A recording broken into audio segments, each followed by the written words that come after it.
Hello guys, welcome to Pakistani real reaction. तो कैसे हैं आप सब? उम्मीद है आप सब बढ़िया होंगे, मजे में होंगे, खुश होंगे, आबाद होंगे। मेरा नाम है मुदस्सिर। मैं हूं मुबश्शिर। सो गाइस, बहुत ही ज़्यादा इंटरेस्टिंग किस्म की है वीडियो।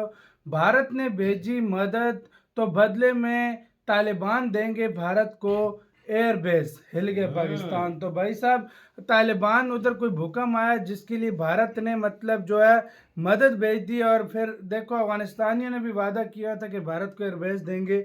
अब उसके ऊपर भी खबर आ रही है और भारत ने सबसे पहले मदद भी उधर भेजी है। एज यूजुअल हमेशा सबसे ज्यादा और सबसे पहले भारत मदद करता है। तो काउंट करते हैं 3 2 1 एंड स्टार्ट। दोस्तों, अफगानिस्तान, पाकिस्तान और भारत को लेकर दो बेहद इंपॉर्टेंट खबरों के बारे में इस वीडियो में बात करेंगे, जिसमें भारत की तरफ से अफगानिस्तान को 16 टन से ज्यादा की भारी मदद भेजी गई है। इसके अलावा भारत के युद्ध अभ्यास को लेकर पाकिस्तान के अंदर बेचैनी देखी जा रही है और पाकिस्तानी मीडिया क्या कुछ कह रहा है, इन सब के बारे में इस वीडियो में डिटेल में बात करेंगे। पहले बात करते हैं अफगानिस्तान और भारत की। पाकिस्तान की नींद इस वक्त हराम है। वजह सिर्फ तालिबान नहीं बल्कि भारत की वो चाल है जिसने पूरे खेल का रुख बदल दिया। अफगानिस्तान की धरती पर जो तस्वीर आज दिख रही है उसे देखकर यकीन करना मुश्किल है। ये वही तालिबान है जिसे कभी पाकिस्तान का प्यादा कहा जाता था, लेकिन अब वही तालिबान पाकिस्तान के खिलाफ खड़ा नजर आ रहा है और भारत की तारीफ करते नहीं थक रहा। कहानी की शुरुआत होती है भारत की उस मानवीय कदम से जिसने सबको हैरान कर दिया। भारत ने हाल ही में अफगानिस्तान को 16 टन दवाइयां और मेडिकल किट्स भेजी। ये मदद ईरान के चाबहार पोर्ट के रास्ते पहुंचाई गई। वही चाबहार पोर्ट जिसे भारत ने पाकिस्तान को बाईपास करने के लिए विकसित किया था। इन दवाओं में मलेरिया, डेंगू जैसी खतरनाक बीमारियों से लड़ने वाली दवाइयां शामिल थी। इससे पहले भारत ने खाने पीने को लेकर भी अफगानिस्तान को भारी मदद पहुंचाई है। अफगानिस्तान जैसे देश के लिए जहां अस्पताल टूट चुके हैं और दवाइयों की किल्लत आम बात है, ये खेप किसी संजीवनी से कम नहीं थी। अब सोचिए, एक तरफ भारत चुपचाप मदद का हाथ बढ़ा रहा था और दूसरी तरफ पाकिस्तान अफगानिस्तान पर बम बरसा रहा था। उसकी फौज सीमा पार कर तालिबान के ठिकानों पर हमले कर रही थी। साथ ही पाकिस्तान ने लाखों अफगान शरणार्थियों को जो सालों से उसके यहाँ रह रहे थे ठंड में धक्के मारकर निकाल दिया। यही फर्क है कि भारत और अफगानिस्तान की सोच में। भारत इंसानियत के लिए खड़ा होता है जबकि पाकिस्तान सिर्फ अपने फायदे के लिए। भारत की ये मदद सीधे तालिबान सरकार के स्वास्थ्य मंत्रालय को सौंपी गई, यानी भारत अब खुलकर तालिबान से संवाद कर रहा है और यही बात पाकिस्तान को सबसे ज्यादा खटक रही है। पाकिस्तान को लगता था कि तालिबान हमेशा उसका साथी रहेगा, लेकिन अब हालात पलट चुके हैं। तालिबान ने डूरंड लाइन को मानने से इनकार कर दिया है और पाकिस्तान के खिलाफ बोलना शुरू कर दिया। अफगानिस्तान में अब वह धड़ा हावी है जो भारत के संपर्क में है और पाकिस्तान को अपने दुश्मन के रूप में देखता है। पाकिस्तान अब फंस चुका है। वो ना तालिबान को नियंत्रित कर पा रहा, ना टीटीपी के आतंक को रोक पा रहा है। उसकी अर्थव्यवस्था पहले ही टूट चुकी है और अब अफगानिस्तान में उसका दबदबा भी खत्म हो रहा है। जनरल आसिम मुनीर और रावलपिंडी के जनरल अब समझ नहीं पा रहे कि जिसे उन्होंने सालों तक पाला वही आज उनके खिलाफ क्यों खड़ा है।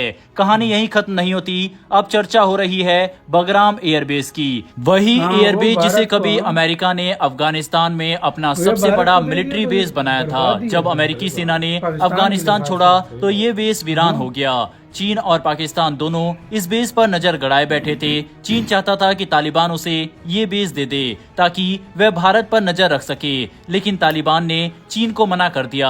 अब खबरें हैं कि तालिबान भारत के साथ इस बेस पर किसी तरह का सहयोग करने पर विचार कर रहा है। अगर ये हुआ तो पाकिस्तान के लिए ये किसी कयामत से कम नहीं होगा। सोचिए, भारत पहले से चाबहार के जरिए पश्चिम से मौजूद है, लेकिन अमेरिकी प्रतिबंधों का खतरा इस बंदरगाह पर भी मंडरा रहा है। वहीं दूसरी तरफ भारत ने आईनी बेस से अपनी सेना वापस बुला ली। ऐसे में भारत को इस क्षेत्र में इस तरह की किसी सहयोग की जरूरत है और अगर भारत को अफगानिस्तान के अंदर ऐसा कोई बेस मिल जाता है तो ये एक बड़ी कूटनीतिक जीत होगी। दूसरी तरफ इससे अफगानिस्तान को भी बड़ा फायदा है क्योंकि अफगानिस्तान के इस बेस को पहले अमेरिका नियंत्रण कर रहा था और अमेरिका अभी भी अफगानिस्तान के ऊपर प्रेशर बना रहा है कि वह इस बेस पर अपना नियंत्रण चाहता है। लेकिन अगर भारत के कंट्रोल में ये बेस चला जाएगा तो पाकिस्तान या अमेरिका अफगानिस्तान के ऊपर दबाव नहीं डाल पाएंगे। हालांकि ये इतना आसान नहीं है। अभी सिर्फ कयास लगाए जा रहे हैं कि अगर बगराम बेस मिल गया तो पाकिस्तान दोनों दिशाओं से भारत के घेरे में आ जाएगा। इससे चीन पाकिस्तान इकोनॉमिक कॉरिडोर यानी सीपैक अटैक पूरी तरह भारत की रेंज में आ जाएगा। यही वजह है कि इस वक्त चीन और पाकिस्तान दोनों भारत के बढ़ते प्रभाव से परेशान है। भारत की ये दवा डिप्लोमेसी असल में एक सॉफ्ट पावर स्ट्रेटेजी है। ये दिखाती है कि भारत अपनी ताकत हथियारों से नहीं बल्कि मानवता से साबित कर रहा है। भारत जानता है कि अफगानिस्तान की जनता का दिल जीतना किसी भी भू राजनीतिक समझौते से कहीं ज्यादा बड़ा कदम है, और अब जब अफगान जनता भारत को अपना सच्चा साथी मानने लगी है तो पाकिस्तान के पास पछतावा बचा है। भारत का ये कदम पूरे सेंट्रल एशिया में एक नया संदेश भेज रहा है कि भारत भरोसे का नाम है। वो ना कब्जा करता है, ना दबाव डालता है, बल्कि मदद करता है। यही नहीं, दुनिया में कूटनीति का असली चेहरा है और भारत इसे बखूबी समझता है। पाकिस्तान के लिए ये झटका किसी हार से कम नहीं है।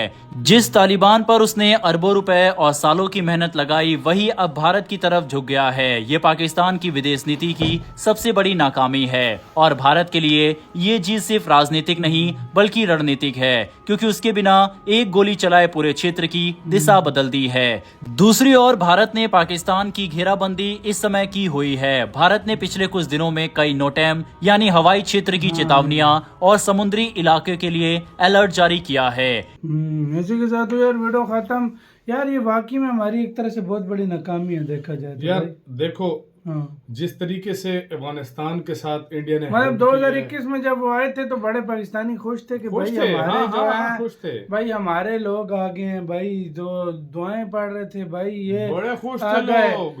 शहजादे आ गए, शहजादे, हाँ यही वाला शहजादे आ गए, ये आ गया, अब वही हमें डांस रहे हैं भाई। एक और बात भी है, जिस तरीके से दवाइयाँ भूकंप में, सैलाब में, हर मुश्किल की घड़ी में, जिस तरीके से डेंगू में जिस तरीके की हेल्प टनों के हिसाब से इंडिया ने की है ना अफगानिस्तान की, अगर इस जगह पर मैं कहता हूँ इंडिया के अलावा चाइना भी होता ना तो अफगानिस्तान उसकी बड़ी रिस्पेक्ट करता है, लेकिन सबने अपना स्वार्थ देखा है। इंडिया ने बिना स्वार्थ के किया सब कुछ। इंडिया ने पहले उनके लोगों की हेल्प की है। अभी तो मेरे सुनने में आ रहा है कि जो उनके साथ शायद कोई ऐसा एग्रीमेंट हो जाए जो अफगानिस्तान के कुछ लोग भी इंडिया में जाकर बसे मतलब ये कुछ कह रहे हैं, क्या पता अफगानिस्तान जिस तरह पाकिस्तान में रहते थे लाखों लोग, वो कह रहे थे कि अब हम इंडिया जाएंगे, पाकिस्तान ने तो हमें निकाल दिया लेकिन अब हम इंडिया जाएंगे और इंडिया में जाकर हम बसेंगे। जिस तरह पाकिस्तान में मिलियंस ऑफ अफगानी ये बसते रहे हैं, अभी जा रहे हैं, अभी भी काफी रहते हैं।